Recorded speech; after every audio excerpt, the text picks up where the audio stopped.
एक ओंकार सतनाम करता पुरख। सतगुर नानक प्रगटिया मिट्टी धुंद जग चानण हुआ। ज्यों कर सूरज निकलिया तारे छपे अंधेर पलोआ।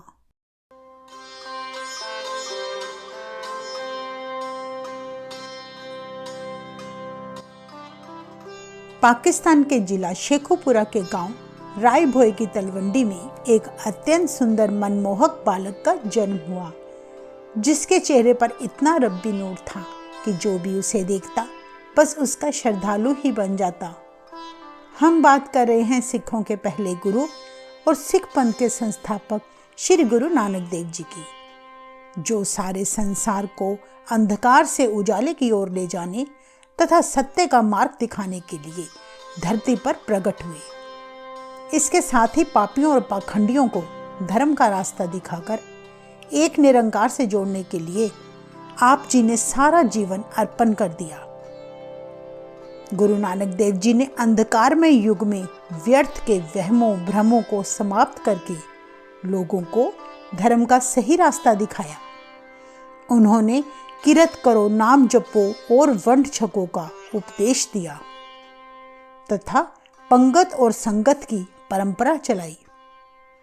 आप जी का उपदेश केवल एक धर्म या जाति तक सीमित न होकर बल्कि समस्त संसार के सभी धर्मों और जातियों की एकता को बनाए रखना था।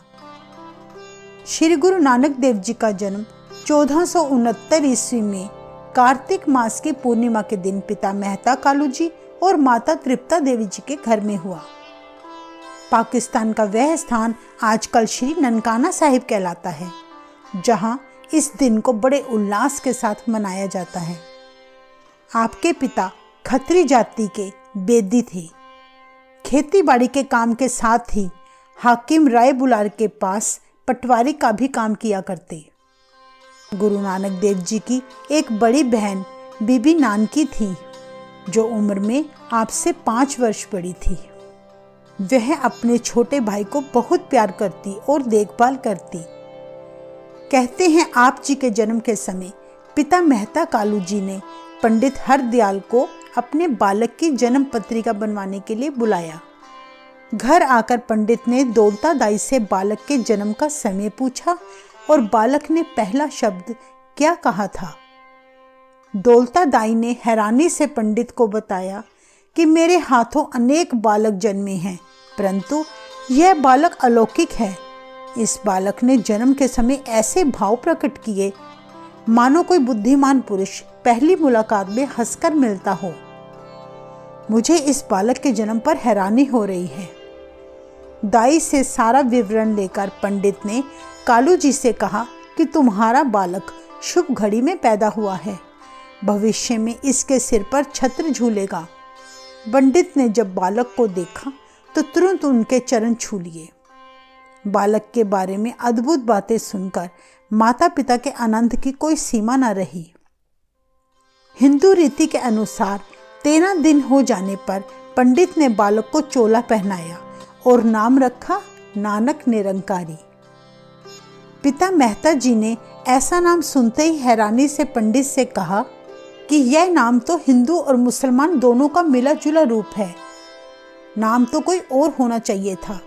तब पंडित ने कहा कि आपका पुत्र एक दिव्य ज्योति का अवतार है।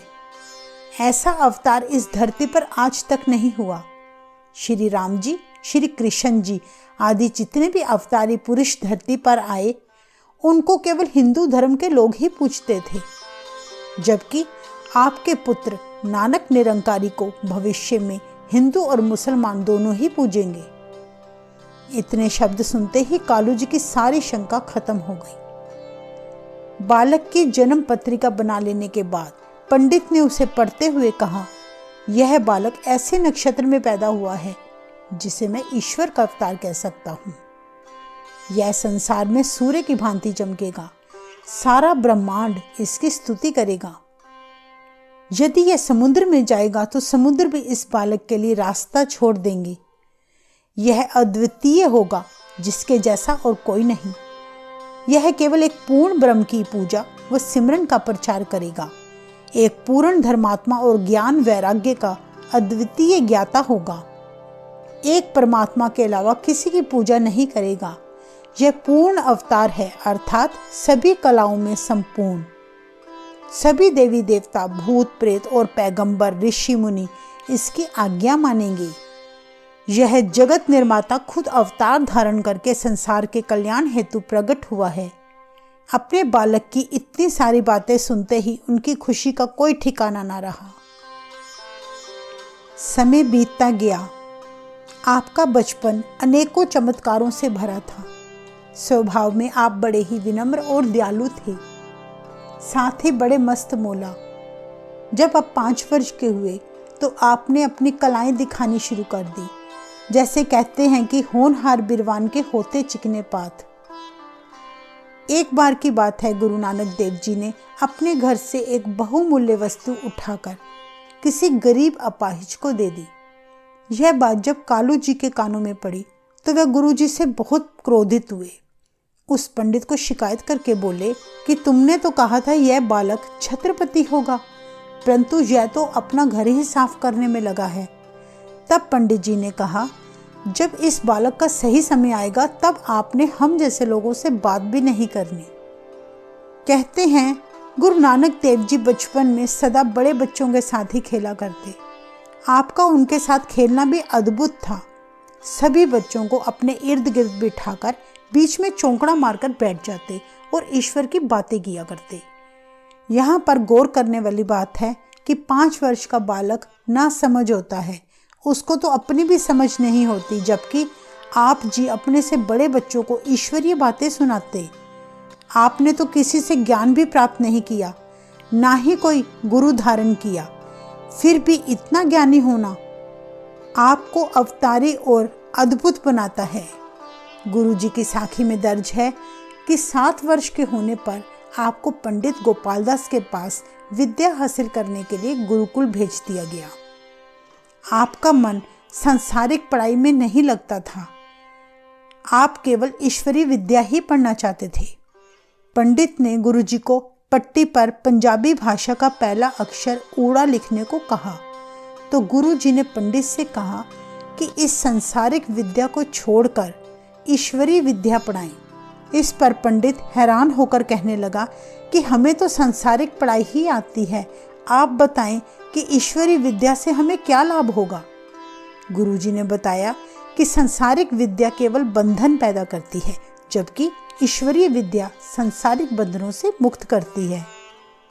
इसे पढ़ने से लोक परलोक दोनों ही संवर जाते हैं। अंत में जीवात्मा जब संसार त्याग कर परलोक जाएगी, यही विद्या उसके काम आएगी। गुरु जी ने तब पंडित को ऊड़ा का सही अर्थ समझाने के लिए एक श्लोक का उच्चारण किया। ऊड़े उपमा तांकी कीजय, जाका अंत न पाया, सेवा करे सेई फल पावे, जिन्नी सच कमाया। अर्थात ऊड़ा का अर्थ ओंकार यानी ईश्वर है। ईश्वर की पैदा की हुई सृष्टि का अंत नहीं देखा जा सकता। ऊड़ा कहता है कि एक निरंकार के सच्चे मन से भक्ति करने वाले सदा ही प्रसन्न रहते हैं। इस प्रकार गुरु जी ने पंडित को गुरमुखी के सभी अक्षरों का ईश्वरीय अर्थ समझाया, जिसे सुनकर पंडित बहुत प्रभावित हुआ और गुरु नानक देव जी को सम्मान सहित गुरुकुल से घर छोड़ने आया और कालू जी से कहा कि तुम्हारा पुत्र तो इतना विद्वान है जिसके प्रश्नों के उत्तर हमारे पास भी नहीं है। इस कलयुग में चारों वेदों की विद्या अलोप हो रही है। आपका पुत्र इस अलोप हो रही विद्या को प्रकट करने और लोगों को भक्ति के साथ जोड़ने के लिए धरती पर आया है। कहते हैं 9 वर्ष की आयु होने पर हिंदू रीति के अनुसार आपको जनेऊ धारण करना अनिवार्य था। पंडित ने जैसे ही जनेऊ धारण करने की रस्म शुरू की तो गुरु जी ने पंडित को भरी सभा में रोकते हुए प्रश्न किया कि यह जनेऊ पहनना क्यों जरूरी है, इसे पहनने की विशेषता बताएं तथा इसको धारण करने से जीव को कौन सी उपाधि प्राप्त होती है? पंडित ने कहा, जनेऊ धारण ना करने से जीव अपवित्र रहता है। इस पर गुरुजी ने स्पष्ट किया कि जब तक अंतर आत्मा ही पवित्र ना हो तो बाहर के किए गए दिखावे से उस मनुष्य का क्या सुधार होगा। छोटे से बालक के मुंह से ऐसे शब्द सुनकर वहां बैठे सभी लोग और पंडित अचंभित हो गए। पंडित ने गुरुजी से पूछा कि अब आप ही बताएं कि कौन सा जनेऊ पहनना उचित होगा जिससे जीव का धर्म बना रहे। गुरुजी बोले, दया कपाह संतोख सूत जत गंडी सतवट एहो जनेऊ जी का हईता पांडे कत ना ए टुटे ना मल लगे ना ए जले न जाए तनसु मान स्नान का जोगल चले पाए। अर्थात दया की कपास हो, उससे संतोष रूपी धागा बनाएं और सत्य का उस पर वट लगाकर गांठ लगाएं। ऐसा जनेऊ जिसमें दया, संतोष और सत्य हो वही गले में धारण करें। इसलिए पंडित जी, जो आप जनेऊ मुझे धारण करवाना चाहते हैं वह तो मेरे किसी काम का नहीं। आपका जनेऊ आग में जल जाएगा, मैला हो जाएगा, टूट जाएगा, परंतु दया, संतोष और सत्य द्वारा बनाया गया जनेऊ ना कभी जलता है, ना टूटता है, ना मैला होता है। अगर ऐसा जनेऊ आपके पास है तो वह पहनाओ, वरना मैं पहनने को तैयार नहीं। गुरु जी के जीवन में कई चमत्कार हुए हैं। हम कुछ कुछ घटनाओं को आपके सामने पेश कर रहे हैं। जैसे कहा जाता है, एक बार गुरु नानक देव जी को उनके पिता ने कहा कि तुम सारा दिन मस्ती में बैठे रहते हो, इससे अच्छा है कि कोई व्यापार करो। गुरु जी को 20 रुपए देकर कहा, जाओ और सत्य का व्यापार करके आना जिसमें लाभ हो। तथा गुरु जी ने कहा, पिताजी अब आप देखेंगे मेरा व्यापार कैसा उत्तम है। आप जी भाई बालाजी के साथ ईश्वर का गुणगान करते चले जा रहे थे। कुछ कोस दूर जाकर आपने साधुओं की मंडली देखी, जिन्हें देखते ही आप जी ने भाई बालाजी से कहा, मुझे तो यहाँ खरा सौदा नजर आ रहा है। पिताजी की आज्ञा भी अच्छे व्यापार करने की है, फिर तो इससे उत्तम और खरा व्यापार नहीं है। भाई बालाजी गुरुजी से बोले, कालू जी का स्वभाव तो आपको पता ही है और मैं तो आपका दास हूँ, इसलिए आप जो कहेंगे मैं वही करूँगा। गुरुजी ने उन 20 रुपयों से 7 दिन के भूखे साधुओं को भोजन कराया और घर लौट आए। जब आपके पिताजी को सारी खबर पता चली तो उन्होंने आप जी को बहुत गुस्सा किया। तब किसी तरह बीबी नानकी जी ने अपने भाई को बचाया। राय बुलार के कानों में जब यह खबर पड़ी कि आज गुरु नानक देव जी से कालू जी बहुत नाराज हैं, तो उन्होंने कालू जी को समझाते हुए कहा, इस बालक को साधारण बालक मत समझो, इस पर गुस्सा मत किया करो। इतना कहते ही राय बुलार की आंखें नम हो गई। वास्तव में कालू जी अपने पुत्र को साधारण बालक समझते थे। गुरु जी के परमेश्वर रूप का उनके माता पिता को जरा सा भी आभास नहीं था, जिसके कारण पिता पुत्र से अक्सर परेशान रहते। असल में गुरु जी के पिता उनको एक सफल व्यापारी बनाना चाहते थे, परंतु गुरु जी सदा ईश्वर ध्यान में लीन रहते। बहुत से कामों में आपको व्यस्त रखने की बड़ी कोशिशें की गई। आपकी साखी में दर्ज है कि पिताजी ने आपको एक दिन अपनी गाय भैंसे चराने के लिए भेज दिया। आप जी ने उन जानवरों को जंगल में छोड़ दिया और खुद हमेशा की तरह ध्यान अवस्था में चले गए। तभी एक जाट के खेत में घुसकर आपके जानवरों ने उसकी सारी फसलें बर्बाद कर दी। अपने खेत की ऐसी बुरी हालत देखकर उस जाट ने गुरु जी से शिकायत करते हुए कहा कि तुम्हारे जानवरों ने तो मेरा सारा खेती नष्ट कर दिया, इसलिए इसका अब हर्जाना भरना पड़ेगा, और कुछ अपशब्द कहने लगा। तब गुरुजी बोले, अगर किसी भूखे जानवर ने कुछ खा भी लिया है तो गुस्सा मत करो, परमात्मा इसमें भी तुम्हारी उन्नति करेगा। परंतु जाट अपनी बात पर अड़ा रहा और गुरुजी को लेकर वे हाकिम राय बुलार के पास चला गया। तब राय बुलार ने उनके पिता कालू जी को कहा कि आप अपने पुत्र को समझाएं। उसी समय गुरुजी ने जाट से कहा, तुम्हारी खेती तो ज्यों की त्यों है, तुम्हारा कोई नुकसान ही नहीं हुआ, नहीं यकीन तो खुद जाकर देखाओ। जब खेत में जाकर देखा गया तो फसलें बिल्कुल सही सलामत पाई। ऐसा दृश्य देखकर सभी चकित रह गए और जाट सभी के सामने झूठा साबित हुआ। इतिहास में यह भी दर्ज है कि एक बार आप जी अपने जानवरों को जंगल में छोड़कर खुद एक वृक्ष के नीचे लेट गए। तब आपकी आंख लग गई। आप जी के मुख पर धूप पड़ने से पसीने की बूंदें चमकने लगी। तब एक चमत्कार हुआ। कुदरती रूप से हाकिम राय बुलार वहीं से गुजर रहे थे। उन्होंने अपनी आंखों से देखा कि गुरु नानक देव जी के सिर पर शेषनाग ने खड़े होकर अपने फन फैलाकर उन पर छाया कर दी। यह सारा प्रसंग उसने कालू जी को सुनाया और हिदायत देते हुए कहा, कभी भी इस बालक पर क्रोध मत करना। आपका बालक एक महान शख्सियत का स्वामी है और एक दिव्य रूप है तथा संसार के जीवों के माया रूपी बंधन तोड़ने के लिए ही तुम्हारे घर जन्म लिया है। सन 1475 ईस्वी में आप जी की बहन बीबी नानकी जी का विवाह सुल्तानपुर के निवासी जयराम जी से किया गया। कुछ समय बाद पिता कालू जी के बुलाने पर बीबी नानकी जी अपने पति जयराम जी के साथ जब अपने मायके आईं तो राय बुलार ने जयराम जी से कहा कि तुम अपने साले यानी गुरु जी को अपने साथ सुल्तानपुर ले जाएं, क्योंकि कालू जी अपने पुत्र को हमेशा डांटते रहते हैं और यह उनसे देखा नहीं जाता। कहते हैं कुछ समय बाद कालू जी और माता जी ने अपने पुत्र को सुल्तानपुर भेज दिया। उन्हें उम्मीद थी कि शायद अपनी बहन के घर जाकर उनका बेटा किसी काम में व्यस्त हो जाए।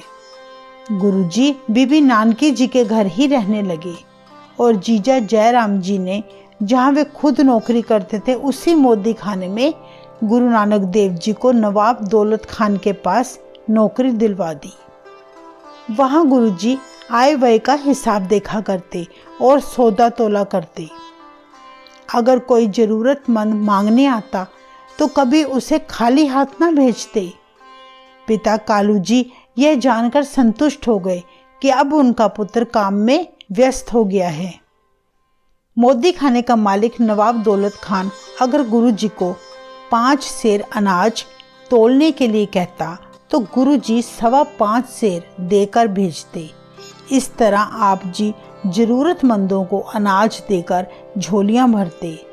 भिखारी और गरीब लोग मोदी खाने के आसपास ही भीड़ लगाकर खड़े रहते। कहते हैं जिन पत्थरों से आप 13-13 कहकर अनाज तोलते थे वह पावन पत्थर आज भी सुल्तानपुर के मोदी खाने में मौजूद हैं, जहां पर गुरुद्वारा श्री हट साहिब स्थित है। गुरु जी 13-13 प्रभु को संबोधित करते हुए अनाज तोला करते थे। कहते हैं कुछ नीच आचरण के लोगों ने जयराम जी से चुगली करते हुए कहा, तुम्हारा साला सारा मोदी खाना गरीबों में लुटा रहा है, जो कल को तुम्हारी बेइज्जती का कारण भी बन सकता है। तब जयराम जी ने परेशान होकर सारी बात अपनी पत्नी बीबी नानकी जी को बताई तो वे मुस्कुराते हुए अपने पति को कहने लगी कि जैसे उस परमात्मा का ज्ञान सबसे पहले इंद्र देवता को हुआ था और फिर सारे संसार में ईश्वरीय ज्ञान फैला, ठीक उसी तरह श्री गुरु नानक देव जी महाराज का परिचय सबसे पहले मुझे प्राप्त हुआ। इसलिए हे स्वामी, आप व्यर्थ की चिंता ना करें और आप मेरे भाई को साधारण मनुष्य समझने की भूल ना करें। वे तो साक्षात ब्रह्म ज्योति हैं, जो संसार के कल्याण के लिए ही प्रकट हुए हैं, जिनकी लक्ष्मी दासी है, यह मैं सत्य कहती हूँ। इतना कहकर वे चुप हो गई। बीबी नानकी जी ने अपने भाई श्री गुरु नानक देव जी को अपने घर पर बुलाया। जब उन्होंने सुना कि उनके भाई आ रहे हैं तो वे उनका स्वागत करने के लिए द्वार पर खड़ी हो गई। अपने भाई श्री गुरु नानक देव जी को बड़े सम्मान से आसन पर बिठाया तब गुरुजी ने पूछा कि आपने मुझे क्यों बुलाया है? तो वे बोली, आपके दर्शन करना चाहती थी। इस पर उन्होंने कहा, मुझे पता है आप मुझसे मोदी खाने की आय व्यय पूछना चाहते हो, क्योंकि मैं जानता हूँ किसी ने मेरी शिकायत नवाब से की है और नवाब के साथ मेरा हिसाब किताब हो चुका है, बल्कि नवाब ने मुझे 137 रुपये देने हैं। गुरुजी कहने लगे कि अब वे मोदी खाने का काम छोड़ रहे हैं और आपसे भी बहन हम जुदा हो रहे हैं।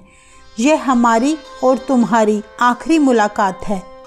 इतना सुनते ही बीबी नानकी जी रोने लगी और जयराम जी ने तब कहा कि मैं भ्रम में था, परंतु आज मैंने आपके सत्य रूप को जान लिया है, इसलिए आप हमें क्षमा करें। भाई बालाजी ने गुरुजी के आगे विनती की कि वे उनसे नाराज ना हों और कहीं ना जाएं। कहते हैं तब गुरुजी ने भाई बालाजी की बात स्वीकार कर ली और वे वहीं रुक गए। इतिहास में दर्ज है कि जादव राव नाम का व्यक्ति मोदी खाने में ही काम करता था। वह गुरुजी से बिना कारण वैर रखता था। वह मन ही मन सोचा करता, गुरुजी रिश्वत के रूप में एक पैसा भी उसे नहीं देते, बल्कि दूसरी तरफ गरीबों व मांगने वालों को दान देते रहते थे। इस कारण उसने नवाब दौलत खान से चुगली करते हुए कहा कि श्री गुरु नानक देव जी मोदी खाना गरीबों में लुटा रहे हैं। मालिक के कहे अनुसार जादव राव ने गुरु जी के हिसाब का 5 दिन तक निरीक्षण किया, किंतु हिसाब में कोई गड़बड़ ना निकली, बल्कि मोदी खाने के मालिक को गुरु जी को 321 रुपये देने बाकी थे। जब जादव राव ने मालिक को बताया कि गुरु जी के हिसाब में कोई गड़बड़ नहीं है, तो उसने गुरु जी को सम्मान सहित 321 रुपये के साथ 300 रुपये और दिए।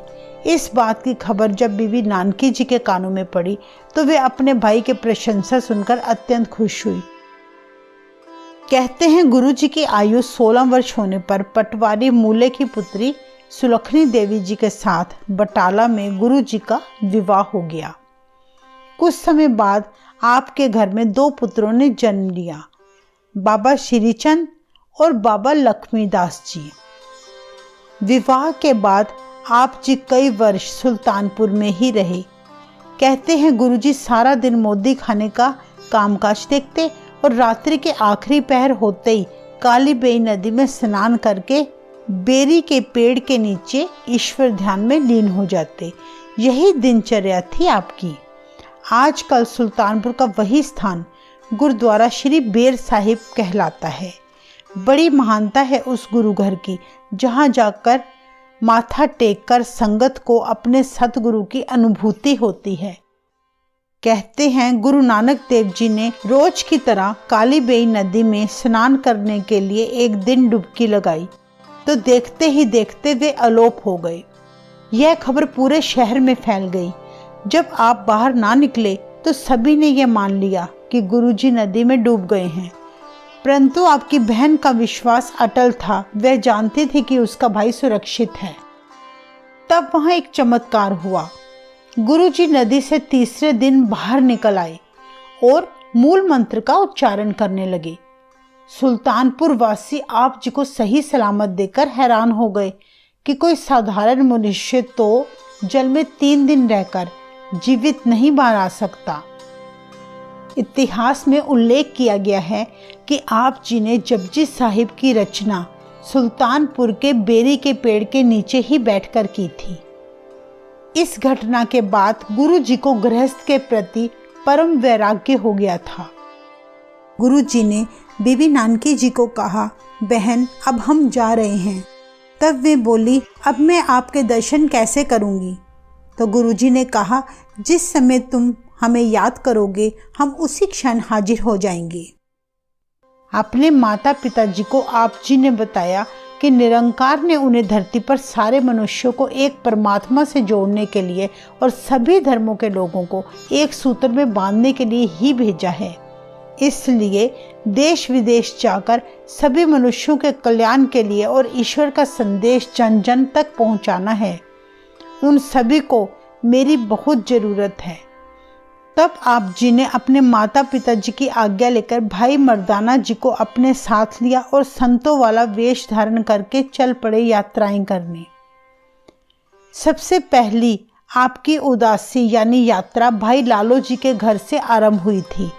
जैसे कहते हैं कि युगों युगों से प्रभु अपने भक्तों के वश होते आए हैं। गुरु जी दिलों की जानने वाले थे। उन्हें पता था कि भाई लालो जिसके साथ पिछले युगों से रिश्ता है, जब उसने प्रेम से गुरु जी को याद किया तो गुरु जी उसी के घर भाई मर्दाना जी के साथ हाजिर हो गए। बड़े प्रेम और सम्मान के साथ भाई लालो ने आप जी का सत्कार किया। कहते हैं आप जी अपने भक्त के प्रेम में वशीभूत होकर 1 महीना उसके घर ठहरे थे। उसी समय के दौरान मलिक भागो जो उसी शहर में रहता था, उसने अपने घर ब्रह्म भोज का आयोजन किया। सभी हिंदू ब्राह्मणों को उसने निमंत्रण भेजा। जब उसे पता चला कि श्री गुरु नानक देव जी जो कि खत्री हैं और भाई लालो के घर ठहरे हुए हैं, इसलिए गुरु जी को भी उसने ब्रह्मभोज में बुलावा भेजा। परंतु गुरु जी ने मलिक भागो के सेवक को उस यज्ञ में जाने से मना कर दिया, क्योंकि वे मलिक भागो को नहीं जानते थे। सेवक ने आकर मलिक भागो को निंदात्मक रूप से कहा कि नानक निरंकारी तो खत्री का पुत्र होते हुए भी शूद्र लालो के घर भोजन करता है, परंतु आपके महान यज्ञ में आना उचित नहीं समझा उसने। मलिक भागो के आत्मसम्मान पर ठेस पहुंची और उसने तुरंत कुछ सेवकों को गुरु जी को जबरदस्ती ब्रह्म भोज में लाने के लिए भेज दिया। कहते हैं तब गुरु जी ने भाई लालो को अपने साथ लिया और महान लीला प्रकट करने के लिए चल पड़े। मलिक भागो ने गुरु जी के आने पर नाराजगी जाहिर करते हुए पूछा, आप तो खत्री पुत्र हैं, फिर भी आप शूद्र लालो के घर भोजन कर सकते हैं, परंतु मेरे घर में बना ब्रह्म भोज स्वीकार नहीं, ऐसा क्यों? गुरुजी उसकी बात सुनते हुए बोले, भाई जिस काम के लिए बुलाया है तो फिर वही करो। तब उसने गुरुजी के आगे तरह तरह के ढेर पकवान परोस दिए। आप जी ने भाई लालो के हाथ से उसके घर की रोटी अपने एक हाथ में पकड़ी और दूसरी हाथ में मलिक भागो की पूरी कचौरी। दोनों हाथों को जोर से दबाया तो लालो वाली रोटी से दूध की धार बहने लगी, परंतु मलिक भागो की रोटी को दबाने से खून की धार बहने लगी। ऐसा चमत्कार देखकर सारे पंडित और लोग हैरान हो गए। तब आपने भागो को कहा, तुमने गरीबों के खून का ब्रह्म भोज आयोजित किया है और हमें भी वही भोजन कराना चाहते थे, जबकि इस गरीब लालो के घर हर रोज ब्रह्म भोज हो रहा है। ऐसे वचन सुनकर मलिक भागो की एक न चली। भरी सभा में वह शर्मसार हो गया। फिर आप भाई लालो के घर से चलकर देश विदेश की यात्राओं पर निकल पड़े। उस समय लोग भ्रमित होकर अंधविश्वासों और पाखंडों में फंसते जा रहे थे। लोगों की ऐसी बुरी हालत देखकर गुरुजी धर्म स्थानों, तीर्थ स्थानों पर जाकर वहां के पंडितों, मौलवियों, काजियों को सच का संदेश देकर एक ईश्वर की भक्ति पर जोर दिया करते। आप जी ने भारत, अफगानिस्तान, अरब के देशों में भ्रमण किया। हर स्थान पर जाकर आप संगत करते। हर कोई आपके वचनों से प्रभावित होता, चाहे वह व्यक्ति किसी भी धर्म, जाति से संबंधित हो। आप जी ने आपस में वैर विरोध खत्म करने के लिए संगत और पंगत की परंपरा चलाई। लंगर की प्रथा आप जी के द्वारा शुरू की गई, जिसमें हर जाति के लोग, अमीर हो या गरीब, एक साथ बैठकर भोजन करते। चाहे कोई मौलवी हो, पंडित हो या साधु हो, आपकी बातों से बिल्कुल सहमत होते। आप जी ने मानवता को संदेश दिया कि रत करो, यानी जीवन जीने के लिए अपने हाथों से मेहनत करके धन कमाओ। नाम जपो, यानी एक प्रभु का सिमरन करो, और वंड छको, यानी सभी के साथ मिल बांट कर खाओ। कहते हैं आप जी ने कई वर्षों तक अपनी यात्राएं की और फिर आप अपने जीवन के 18 वर्ष पाकिस्तान करतारपुर में अपने परिवार के साथ बस गए, जहां आप खेती बाड़ी किया करते, हल चलाते और नाम जपते। आप जी ने 1539 ईस्वी में अपने प्रिय शिष्य भाई लहना जी को सिखों का दूसरा गुरु घोषित करके नाम दिया गुरु अंगद देव जी। आप जी ने अपने दोनों बेटों को गुरुगद्दी का वारिस ना बनाकर बल्कि भाई लहना जी को इस योग्य समझा।